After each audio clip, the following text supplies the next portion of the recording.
and it gets a little crowded because obviously we're talking about 5 of the best wide receivers to ever touch a pigskin, to ever catch a pigskin. So at number 5, I'm going with Larry Fitzgerald. Hey, I mean, we had the chemistry, man. We had the chemistry or I something. like I got it. the same I like it. pick. I got him at number 5 because listen, Same pick. the consistency alone. Forget it. I mean, he's always, if you had class, right, and you went to school, he's that student that has perfect attendance. That's exactly what I consider Fitzgerald. Perfect attendance. Always there, always shows up. He's never out there doing something wrong, never misses school day, never on suspension. He's the perfect student. He's always there. He's always available. That's how he is on the football field. He's always there. He's always available. He's a safety net. We all know he had his prime years, the year that they went to the Super Bowl with Kurt Warner, and he took over the league by storm that year. But he haven't had the luxury outside of those years with Kurt Warner and probably a little bit of Palmer. He hadn't had that quarterback that can get him the ball. Obviously, Kyler Murray came onto this team last year, but obviously Larry Fitzgerald was out of his prime. And I mean, you still see some slick plays from Larry Fitz, and he's getting up there in years, man. Especially for a wide receiver, he's in late 30s now, so he's still making some slick plays. He's still got talent. There's still flashes. You talk about consistent. I mean, the stats don't lie. 2015 to 2017, 3 seasons. The man had 100+ receptions in each year. I'll say number 4. I'll go Chris Carter. Number 4. More than 1,000 passes for the franchise of the Vikings. 13,899 career yards. Had good leg work. I was watching his highlights today. He was able to drag his feet and make tough catches that were merely impossible as well. I think he's underrated. He got snubbed a couple years before he finally was able to get into the Hall of Fame. I got to go Chris Carter. Another thing on him, too, definitely 10 out of 10 recommend this to you two guys if you haven't seen it. And anybody who watched the video, watch the Football Life on Chris Carter. It's a hell of an episode from NFL Network. Another thing about this man, the amount of one-handed catches. He was the OBJ before OBJ. This man had incredible handwork, so that's a good pick. At number 3. Oh, go ahead. You're running through yours? Yeah, I'm going to run through All right, yeah, let's get it. At number 3, I'm going to go T.O. Racked up 15,934 total yards. I'm sure Kenny C got the stats, so I ain't going to go too much into it, but I want to let him have room. 6 Pro Bowls. I mean, this guy played in the Super Bowl with a broken leg. A broken leg. Great point. I mean, come on now. If he's not in your top 5, I don't know what the hell you're doing. Exactly. He's not. That's obviously, all it is, man.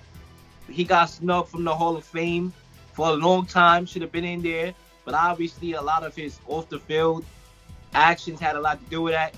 I got to go with Terrell Owens, number 3, man. Have to.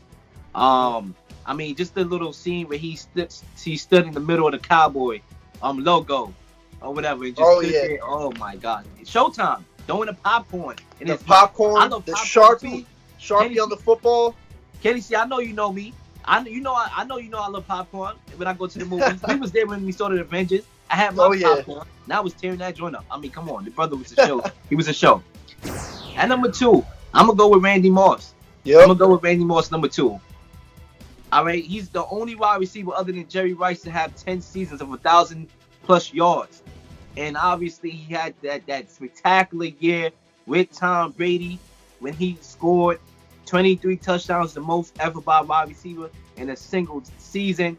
I mean, second all time in touchdowns. I gotta go. I mean, I call Randy Moss hands.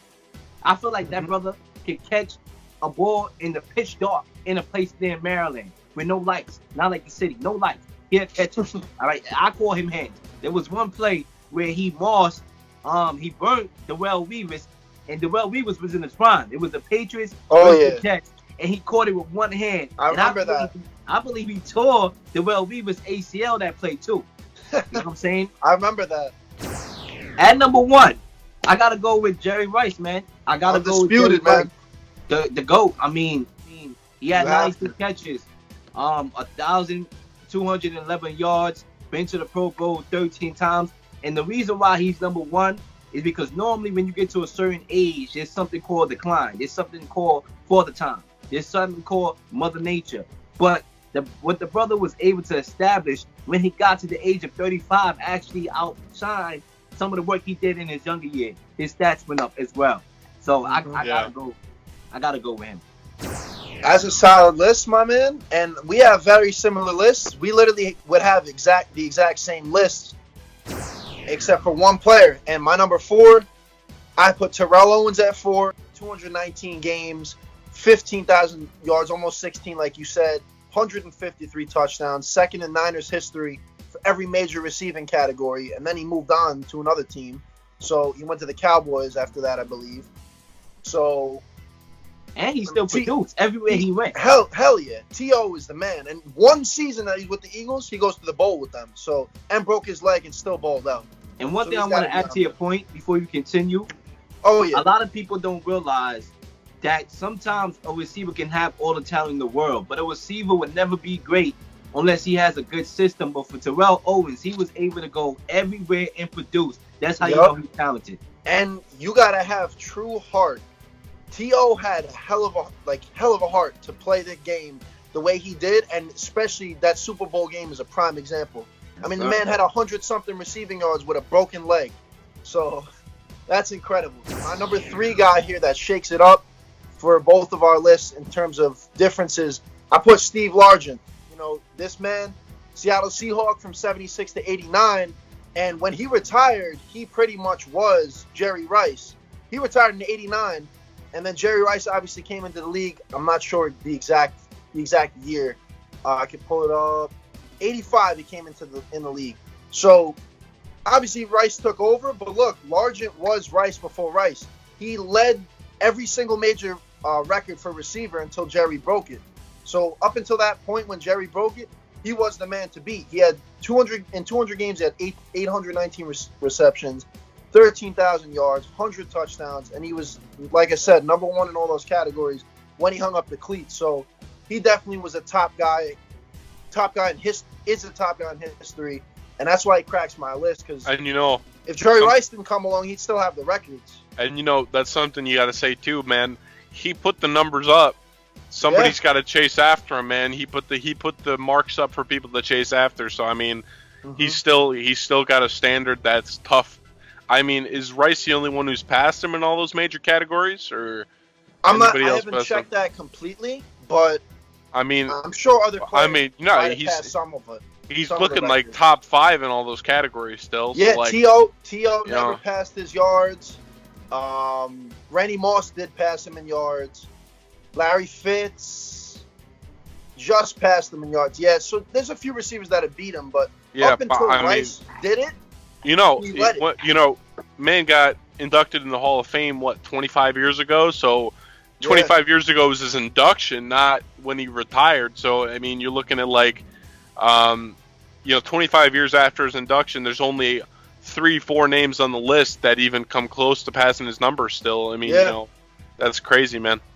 And then my next 2 were identical to Leel, exactly the same. Randy Moss at 2 and Jerry at 1. Randy, man, I mean, there's literally a phrase that kids still use when they're playing football. For him.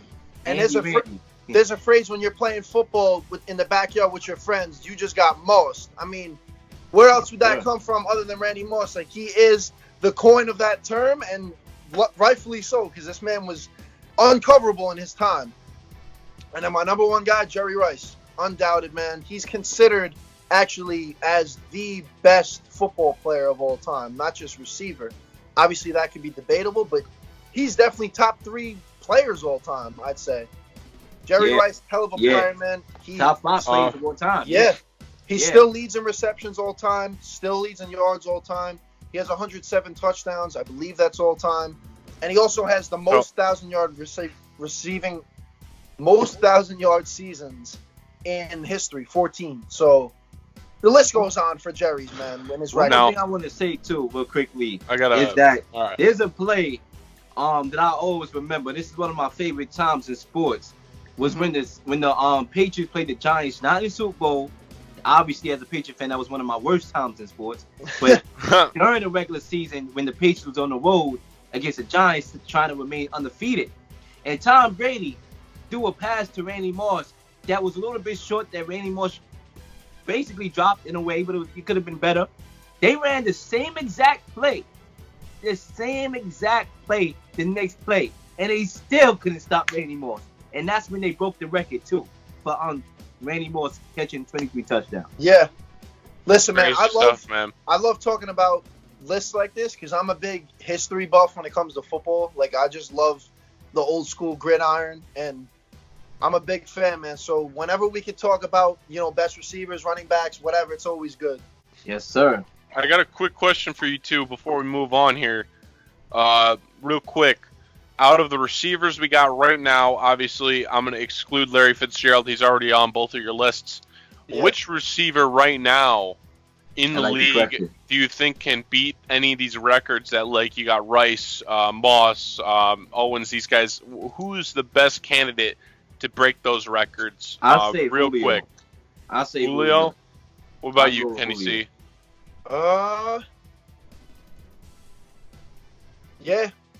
Yeah, I mean, if Antonio Brown was still in the league, I'd say Brown probably. Man, if Antonio Brown was a stand-up guy, man, wow.